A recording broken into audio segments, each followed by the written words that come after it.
Americans drink 517 million cups of coffee every single day. That is more than any other country on earth.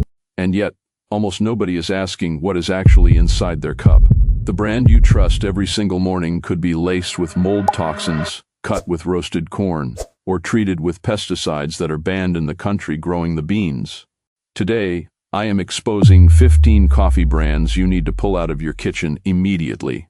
And once we get through every single one, I will show you exactly how to spot fake, contaminated coffee in under 60 seconds at the store. Stay with me because I guarantee at least one brand on this list is sitting in your home right now. Number 15. Folgers. Folgers has dominated American coffee for over 150 years. J.M. Smucker reports over $800 million in Folgers-related annual sales. That commercial dominance tells you nothing about what is inside the iconic red container. Here is the truth.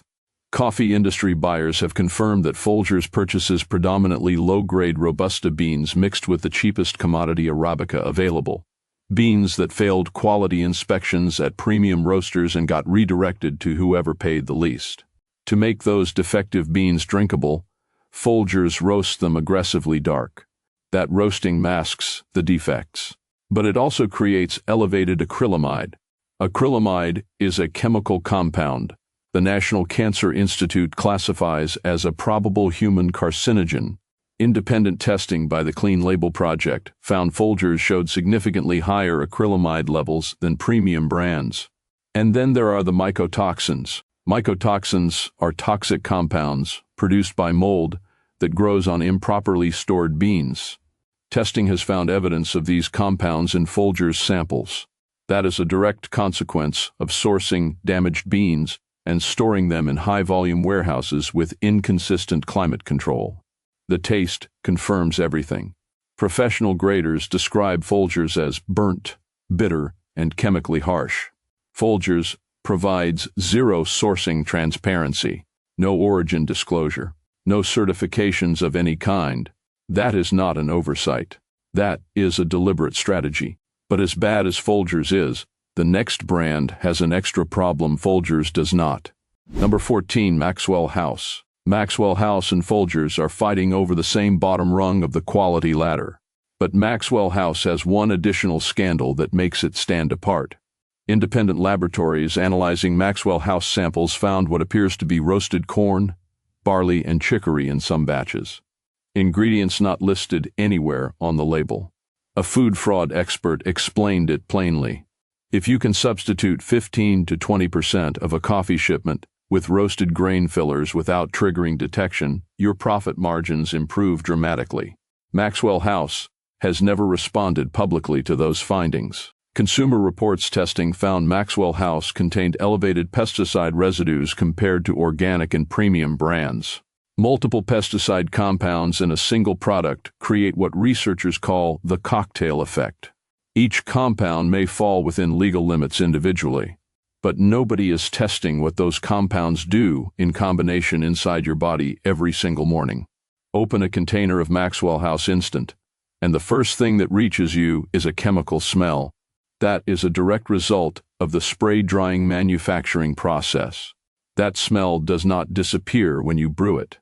It becomes the aftertaste in every single cup. The next brand takes contamination to an entirely different level. Number 13. Great Value Walmart Coffee. The problem with Walmart's Great Value Coffee is not just the beans. It is the structure of how this product was designed from the ground up. Walmart's procurement operates under a single directive: find the cheapest price, globally.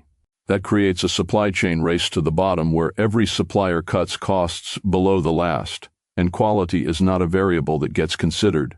Independent laboratory testing found elevated ochratoxin A levels in Great Value coffee samples. Ochratoxin A is a mycotoxin. It is a kidney toxin.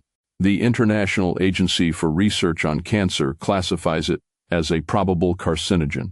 Its presence means compromised beans entered the supply chain before roasting, and roasting does not destroy ochratoxin A. Some research suggests it concentrates it. Testing also found evidence of possible filler materials in some great value samples. At this price point, a supplier cannot generate meaningful profit using 100% coffee. The math simply does not work. Something has to make up the difference. Consumer reports of foreign objects in great value coffee, including insect fragments and wood chips, appear across multiple retail review platforms. Walmart provides no sourcing information, no testing disclosures, and no certifications. The price tag is the only thing they are offering you. And what the next brand is doing has been hidden inside its global operation for decades. Number 12. Nescafé Instant. Nescafé is the best-selling instant coffee brand on earth. Hundreds of millions of people start their day with it. That reach is exactly what makes what I am about to tell you so important. Instant coffee manufacturing requires beans capable of surviving extreme industrial processing. Because of that, manufacturers use the lowest grade beans available. Defective beans, broken beans, beans carrying prior mold damage. One industry insider described instant coffee beans as the waste product of the specialty and mid-tier roasting industry. They are what is left after every other buyer has already passed. The spray drying process generates acrylamide levels that consistently exceed those found in regular roasted coffee. Independent research has confirmed this across multiple testing programs. Nescafé consistently appears among the highest acrylamide-producing instant coffees tested. But here is what most people do not know. Independent laboratory analysis found that Nescafé products contain significantly less caffeine than the label claims, sometimes 30 to 40% below the stated amount. For consumers managing caffeine around medications or medical conditions, that gap is not a minor rounding error. That is a serious labeling problem. And the manufacturing process destroys virtually all of the antioxidants that make coffee worth drinking in the first place. You are paying for brand recognition. You are receiving almost none of the biological value. The next brand has been quietly failing its loyal customers for the same reason. Except this one goes back to 1859. Number 11. 8 o'clock coffee. 8 o'clock coffee has been sold in America since 1859. That heritage creates a loyalty the current product simply does not earn. Since the Tata Group acquired the brand, 8 o'clock has operated under a documented cost reduction mandate. Former employees described internal directives to cut bean quality, reduce roasting oversight, and eliminate quality control positions following the acquisition. DNA-based laboratory testing of 8 o'clock blends has revealed Robusta content significantly higher than the brand's Arabica blend marketing implies. That is not a minor labeling discrepancy. Robusta costs substantially less than Arabica. It produces a harsher, more bitter cup. It has a different nutritional and chemical profile. If you are paying for an Arabica-forward blend and receiving predominantly Robusta, you have been deceived. Pesticide testing found multiple residue compounds in single samples. Longtime customers who have bought 8 o'clock for years consistently report in reviews that the product tastes dramatically worse than it did a decade ago. Their instincts are correct. What they trusted no longer exists. But a brand with even stronger cultural loyalty is doing something just as troubling. Hit the like button and subscribe before we get to number 10. Number 10. Café Bustelo. Café Bustelo carries genuine nostalgia for millions of Latin American households. The yellow and red can is one of the most recognizable packages in American coffee. But behind that loyalty, the health data attached to this brand is among the worst of any mainstream product tested. Café Bustelo uses predominantly low-grade Robusta beans as the base for its espresso intensity. Robusta beans carry naturally higher acrylamide and higher ochratoxin A than Arabica beans.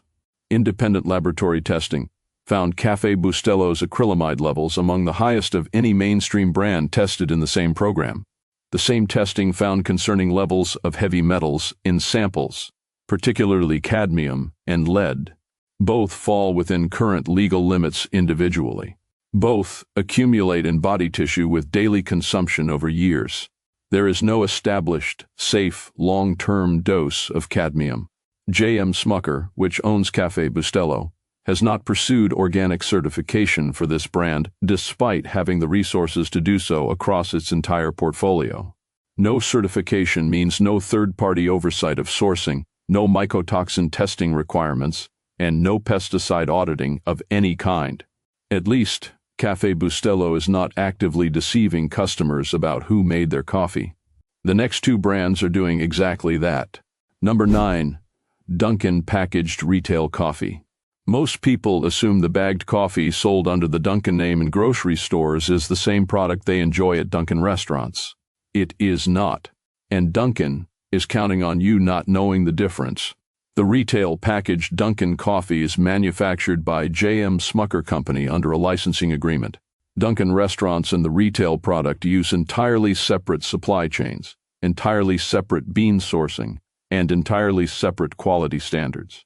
Independent testing found multiple pesticide residues in packaged Dunkin samples. Testing also revealed significant batch-to-batch variation, measurable differences in taste and composition between packages carrying identical labels. That is a reliable indicator of inconsistent sourcing and inadequate quality control. Professional coffee tasters who evaluated both the restaurant product and the retail package specifically noted the two bear no resemblance to each other. Consumer review platforms across major grocery retailers carry repeated reports of foreign material found in the ground coffee. Smucker provides no sourcing transparency for the Dunkin licensed products. You are buying a name.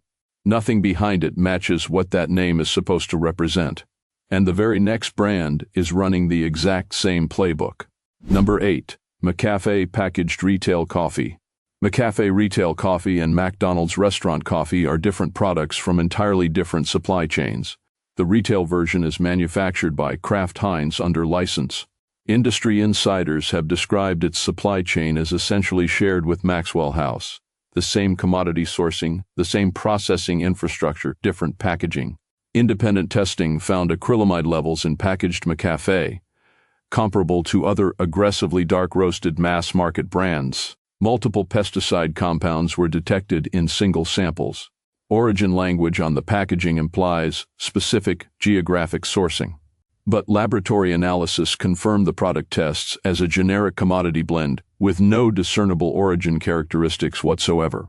A food fraud investigator described this as one of the most pervasive forms of deceptive labeling in the packaged coffee category, using origin implication to suggest quality the product does not possess. McCafé retail typically costs 30 to 50% more than Folgers or Maxwell House. The testing places it in the exact same quality tier. You are paying a premium for a restaurant association the product does not deserve. But the next brand charges even more for even less. Number 7. Starbucks Pike Place packaged. Starbucks controls roughly 48% of the U.S. coffee market. It has built its empire around ethical sourcing, farmer equity, and premium quality. But the packaged retail version of Pike Place tells a different story. Starbucks's CAFE Practices Sourcing Program has been independently audited. Those audits found certified farms with documented child labor, below minimum wage payment, and inadequate environmental practices. The program is real. The enforcement has significant gaps that the marketing does not reflect. The packaged product has a freshness problem. The in-store experience does not. Coffee loses aromatic compounds and antioxidants within weeks of roasting. The logistics of manufacturing, distributing, and shelving packaged coffee mean the Pike Place in a grocery store may be months from its roast date by the time you buy it. Starbucks does not print roast dates on packaged Pike Place. You cannot assess freshness before purchase. The roasting itself compounds everything. Coffee scientists have explained that Starbucks roasts dark enough to obliterate origin characteristics entirely. At that roast depth, premium Ethiopian beans and cheap Brazilian commodity beans taste virtually identical. That makes the sourcing claims less meaningful than the marketing suggests, and pushes acrylamide levels higher than the starting bean quality would require under a lighter roast. Packaged Pike Place costs $8 to $12 per pound. Specialty coffee pricing. The testing does not place it in that tier. The next brand sells you a premium identity built on a claim that a federal lawsuit says is a lie. Number 6. Nespresso. Nespresso positioned itself as the sophisticated, eco-conscious alternative to plastic pod systems. Recyclable aluminum capsules, European branding, celebrity endorsements. The reality has been exposed on multiple fronts simultaneously. In 2020, investigative reporting revealed that children were working on several Nespresso supplier farms in Guatemala. The brand acknowledged the findings and committed to corrective action. Third-party verification of what that corrective action actually produced has remained limited. The recyclability claim has not held up either. Nespresso's own data shows approximately 29% of pods sold are actually returned through recycling programs. The remaining 71% go directly to landfill. At current sales volumes, that is billions of aluminum plastic composite capsules entering the waste stream every year from a brand whose premium price is partly justified by an eco-conscious identity. That is not sustainability. That is marketing. Beyond the ethics, the 60-second pod extraction does not generate sufficient contact time to fully develop the polyphenols responsible for coffee's documented cardiovascular and metabolic benefits. You are paying 70 to 90 cents per serving versus 10 to 15 cents for whole bean ground coffee for a product delivering less biological value than a properly brewed alternative. And the next brand has turned that convenience problem into a planetary crisis. Number 5. Keurig K-Cups. Keurig sells billions of K-Cups in America every single year. John Sylvan, one of the format's co-inventors, has publicly stated he regrets creating it because of its environmental footprint. When the person who built the machine says it should not exist, that is worth taking seriously. The cost picture is stark. K-Cups run between 50 cents and $1 per serving. Whole bean coffee brewed at home costs 10 to 15 cents per equivalent cup. The price premium buys convenience and consistency. It does not buy better coffee. Pre-ground beans inside capsules begin oxidizing within hours of grinding. Those capsules may sit in distribution for months before reaching your machine. The freshness is gone before you ever press the button. Mold contamination inside Keurig machines is a documented and repeated consumer health complaint. The warm, damp internal reservoir environment that persists between uses is ideal for mold growth. Consumer health forums carry sustained reports of respiratory symptoms and illness traced to machines that were not cleaned on a rigorous enough schedule. The marketing does not emphasize cleaning requirements. It should. The next brand uses the same broken pod logic but wraps it in a patriotic flag. Number 4. Seattle's Best Coffee. Seattle's Best is owned by Starbucks. A former Starbucks employee described its internal function plainly. It is where beans that do not meet Starbucks' mainline quality standards get sent. The brand name implies connection to one of the most developed regional coffee cultures in the country. The product has no genuine connection to that culture beyond geography borrowed for a name. Independent laboratory testing found pesticide residue levels in Seattle's Best higher than Starbucks-branded products. Some sample batches tested positive for elevated ochratoxin A, indicating source beans with prior mold exposure. Professional coffee tasters who evaluated Seattle's Best in comparative blind tests rated it among the lowest quality commercially available coffees in the mainstream category. Descriptions from certified graders include harsh, astringent, and chemically flat throughout. Seattle's Best costs only slightly less than Starbucks mainline products, despite being, by sourcing testimony and independent testing, a substantially inferior product. The price gap does not begin to reflect the quality gap. Turning a trusted brand into a dumping ground for rejected beans is bad. What the next brand has done to a once respectable name is worse. Number 3. Ubon. Ubon once held a legitimate position one tier above Maxwell House in the mass market segment. Better sourcing than the commodity giants, lower price than specialty brands. That positioning disappeared after Kraft Heinz acquired the brand and issued what former employees describe as a clear internal directive. Cut Ubon's production costs to match Maxwell House while maintaining its existing retail price point. Laboratory analysis of current Ubon products suggests Robusta content of 30 to 40% or higher in a product whose marketing implies Arabica focus. Pesticide residue testing found compound counts and levels identical to other Kraft Heinz mass-market products. Long-time consumers who have bought Ubon for decades consistently report a dramatic, noticeable decline in quality, harsher flavor, unpredictable batch variation, and a taste profile indistinguishable from Maxwell House in blind comparisons. Ubon currently retails at 20 to 40% above Folgers and Maxwell House. By every independent measure, it is the same product at a higher price. You are paying for the memory of a brand that no longer exists in any meaningful form. But the next brand on this list is not just selling you inferior coffee. It is selling you a danger that ends in the emergency room. Number 2. Death Wish Coffee. Death Wish Coffee tells you exactly what it is.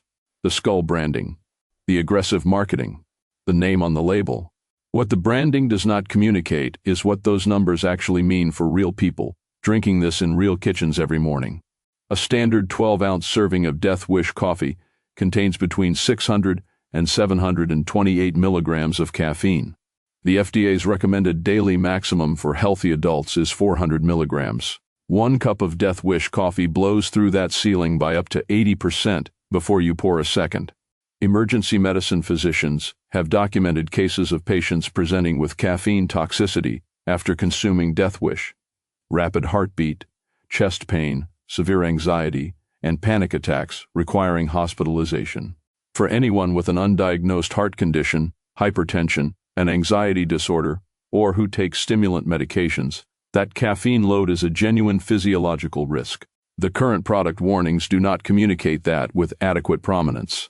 In 2017, the FDA forced Death Wish to recall its nitro cold brew canned product over botulism contamination concerns. When coffee produces emergency room visits and FDA recalls, the name is not a metaphor anymore. The bean quality used to achieve extreme caffeine, predominantly low-grade Robusta, also produces among the highest acrylamide readings in independent testing. Maximum caffeine content, maximum potentially harmful compounds, minimal health benefit. But the number one brand on this list committed the biggest betrayal of all, because they built their entire identity on a promise their own product cannot keep. Number 1. Black Rifle Coffee Company. Black Rifle Coffee Company was founded in 2014 by Evan Hafer, a former Green Beret. The veteran-owned positioning, the tactical packaging, the patriotic marketing, it all worked brilliantly. The brand achieved national retail placement and a fiercely loyal customer base, built almost entirely on what it claimed to stand for, not on what the coffee actually delivered. A federal class action lawsuit filed in November 2025 alleges that Black Rifle misleads consumers through its America's Coffee branding and prominent American flag packaging, despite sourcing and processing its beans entirely outside the United States. That lawsuit is active in federal court. The financial picture tells a parallel story. As of early 2026, Black Rifle received an NYSE delisting warning after its stock fell to approximately 73 cents per share, a collapse of nearly 73% in a single year and over 90% from its post-IPO peak. Since going public in 2022, the company has been named in at least 7 separate lawsuits. Core product lines carry no meaningful organic certifications. The pesticide and mycotoxin exposure profile is identical to the commodity brands covered at the start of this list. Folgers, Maxwell House, great value, just with a more expensive price tag and an American flag on the front. Coffee reviewers who evaluate the product outside of its brand association describe it as barely distinguishable from Starbucks, with lighter roasts tasting burnt. When a brand is built entirely on identity rather than craft, the coffee is always the last thing they worked on. How to spot real coffee in under 60 seconds. Now that you know exactly which brands to leave on the shelf, here is how you identify clean coffee anywhere in 60 seconds without needing a laboratory. First, look for a roast date. Not a best by date, a roast date. Coffee starts losing its beneficial compounds within 2 to 3 weeks of roasting. A best by date set 18 months in the future tells you nothing about when those beans were actually roasted. Quality roasters print the roast date prominently because they are proud of their freshness. No roast date on the package means the brand is hiding something. Put it back. Second, look for third-party certification. USDA certified, organic. Fair Trade certified. Rainforest Alliance certified. These are independently verified, not self-declared by the brand. Any company can print the word premium or gourmet on its own label.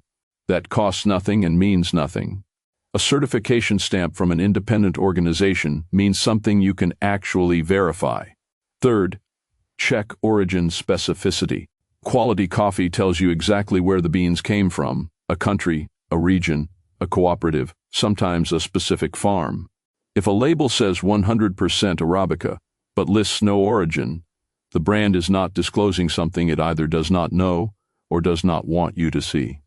Transparent sourcing is the signature of a brand with nothing to hide. Fourth, buy whole beans and grind at home. A basic burr grinder costs around $30. Pre-ground coffee has dramatically more surface area exposed to oxygen the moment it is ground.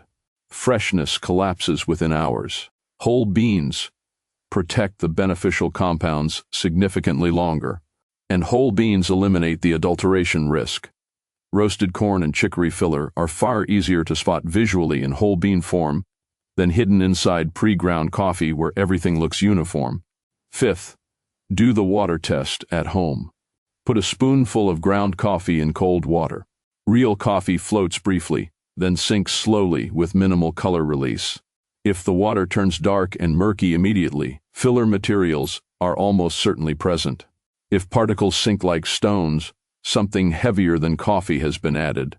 It takes 30 seconds and can expose exactly the kind of adulteration that budget brands are counting on you never noticing. The brands worth your money are not hard to find. Purity Coffee, Stumptown, Intelligentsia, Equal Exchange Organic, and Pete's Coffee all meet every transparency standard covered in this list. Blue Bottle and Lavazza's certified organic lines also clear the bar. The price difference between these and the brands we covered today is smaller than most people assume, and the difference in what you are actually putting in your body every morning is not small at all. When brands choose profit over the people who trust them most, they deserve to lose that trust. You now know exactly where the line is. Up next, I am covering 13 bacon brands you need to remove from your refrigerator immediately, and the 5 that are actually worth buying. You are not going to want to miss it.